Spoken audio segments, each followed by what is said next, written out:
Well, a very Merry Christmas to you here from Lennoxtown in central Scotland.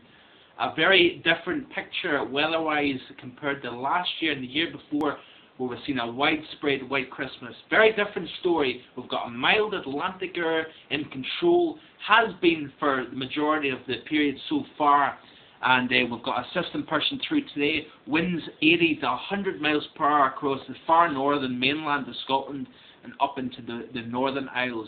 Severe weather warnings have been posted, but the pattern has been very, very Atlantic driven, and therefore we've seen very little in the way of snow. Anytime we've seen cold and snow, it's been in and out type fashion.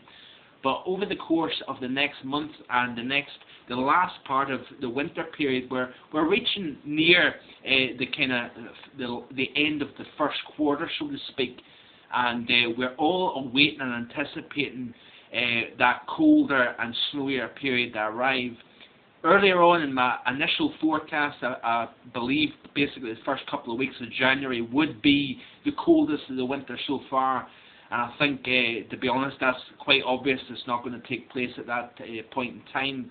However, I will say this much, that I do believe we're going to see the stratospheric warming event take place on a large scale. We are seeing that change over Asia, and what that's doing is basically it's transferring that pocket of severe cold from Asia over the pole and into the northern part of Greenland at the moment. But the changes we're needing to see is, of course, the positives in both the Arctic Oscillation and North Atlantic Oscillation. We need to see those changes take place from positive to a negative in order for all that severe cold and the breaking up of that powerful polar vortex southwards. We need to see that change. There is hints in the model that that will take place, and that makes me believe that from about the 15th of January onwards will be the period where we see severe cold and snow here across western parts of Europe, including Ireland, the UK, the Low Countries, into Germany, down into France as well, and up into Scandinavia as well. The overall hemisphere on this Christmas Day of 2011 is very bare in many places. North America, for example, has got about 25% of the snow cover this year in terms of the overall lower 48.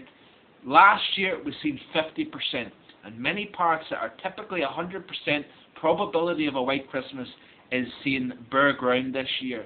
So a marked difference, and the reason being is the lack of blocking over the northern hemisphere.